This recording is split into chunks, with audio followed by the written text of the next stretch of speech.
Long ago, in a green land where red earth met tall trees and rivers sang through the villages, there lived a young girl named Zainab. She lived in Nigeria, in a small farming village not far from a wide river that fed the farms and the people. The village was peaceful, with mud houses, thatched roofs, and paths worn smooth by many feet. Every morning, smoke rose from cooking fires, and the sound of roosters woke the land. Zainab was kind and gentle. Her mother, Mama Sadia, had died when Zainab was still small. Before she died, Mama Sadia held Zainab close and told her to always keep a clean heart, no matter how hard life became. Zainab never forgot those words. After Mama Sadia passed on, Baba Musa later married another woman named Hawa. Hawa came into the home with her own daughter, Rakia, who was almost the same age as Zainab.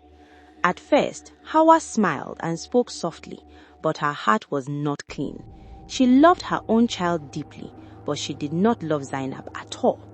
When Baba Musa was alive, Hawa hid her true ways, but when Baba Musa died after a short sickness, the house changed. Hawa became sharp like dry thorns, and Zainab felt the change quickly. Rakia was allowed to sleep late, eat the best food, and wear clean clothes. Zainab woke before the sun. She swept the compound, fetched water from the stream, washed clothes, cooked food, and cared for the goats. If anything went wrong, Hawa blamed Zainab. If the food burnt, it was Zainab. If the water spilled, it was Zainab. Rakia laughed and pointed. Still, Zainab never answered with anger. She greeted elders with respect and helped neighbors when she could. Old women smiled when they saw her. Children followed her around. Her smile was soft and her eyes were calm. As Zainab grew, her beauty also grew, but it was a quiet beauty. Her skin glowed like the evening sun. Her voice was gentle. People began to notice her and whispered among themselves, "She is a good child. She is beautiful inside and out." Hawa heard these words and her heart burned. Each kind word spoken about Zainab felt like fire in her chest. She wanted her own daughter to shine alone. Around that time, news spread across the land. In a far but non-kingdom, the Oba's son, Prince Kunle, was ready to choose a wife. The Oba announced that there would be a great gathering in the palace. Maidens from villages near and far could come. There would be music, dancing, and joy. The prince would choose a wife not only by beauty, but by character. The news reached Zainab's village. People talked about it in the market and by the river. Mothers looked at their daughters with hope. Hawa's eyes lit up. "This is for Rakia," she said to herself. "My daughter will become a princess."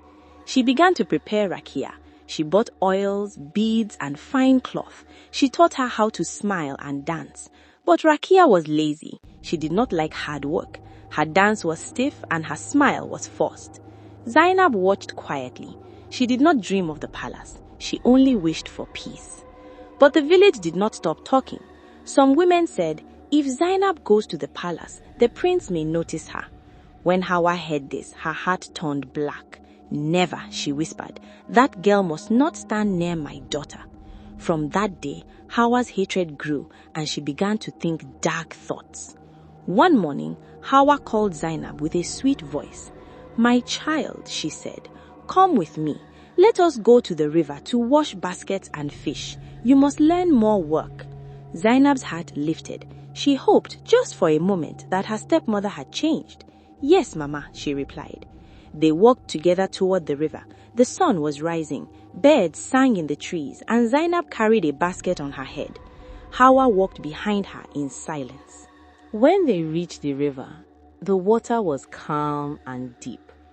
A small wooden canoe rested near the bank, and Hawa told Zainab to step inside. They paddled toward the middle of the river. The air was quiet, too quiet. "Look into the water," Hawa said. "Do you see the fish?" Zainab leaned forward. Suddenly, Hawa pushed her with all her strength. Zainab screamed as she fell into the river. The water closed over her head. She struggled as her arms waved wildly, and then the river swallowed her. Hawa stood in the canoe, breathing hard. "My daughter will be a princess," she said coldly. She turned the canoe and paddled back to shore without looking behind. The river grew still. Back at home, Hawa told Rakia that Zainab had run away. She was jealous, Hawa said. "Do not worry. You are the one chosen for greatness." But deep inside, Rakia felt fear. Under the water, Zainab sank. Her chest burned, darkness closed in, and she thought her life had ended. Then she felt a soft touch. Light appeared. Zainab opened her eyes. She was lying on smooth stones under the water, yet she could breathe. The water shone like glass, and before her stood a woman dressed in white and blue with a kind and familiar face. "Mama," Zainab whispered. It was her mother, Mama Sadia. "My child," the spirit said, "do not be afraid. Your journey is not over." Tears flowed from Zainab's eyes. "Why did this happen to me?" she asked. "Because envy lives in dark hearts, but truth is stronger than envy." With a gentle wave of her hand, Mama Sadia changed Zainab's worn clothes into a fine gown made of shining cloth. Beads appeared in her hair, and her skin glowed brighter. "You will go to the palace," her mother said. "The prince will see your true heart. But listen well. When the royal drums beat the 6th time, all this will fade. You must leave before then." Zainab nodded. "I will obey." Her mother touched her forehead, and light flashed. In the next moment, Zainab stood at the palace gate. The palace was full of color. Drums beat loudly, flutes played, maidens danced, and the air was filled with joy. When Zainab stepped forward, silence fell. People turned to look. The prince saw her and stood still as his heart moved.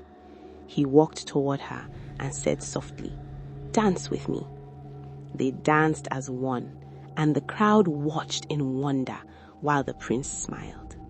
The first drum sounded, and Zainab remembered the warning. They spoke in the garden. He asked her name, but she stayed silent. The second drum sounded, then the third. When the 5th drum sounded, Zainab pulled away. As she ran, a bracelet fell from her wrist.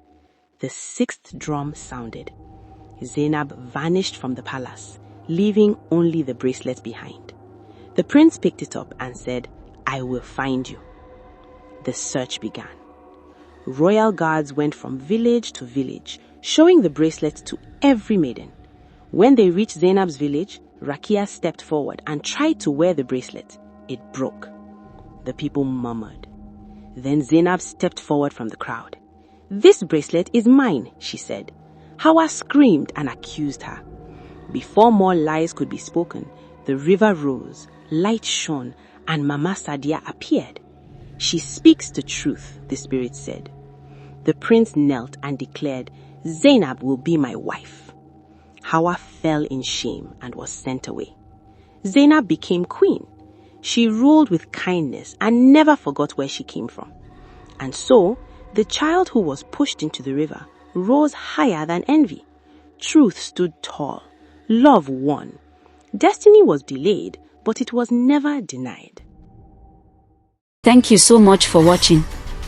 If you enjoyed it, don't forget to like, subscribe, and comment below. Hit the notification bell so you never miss an exciting new tale. See you in the next one.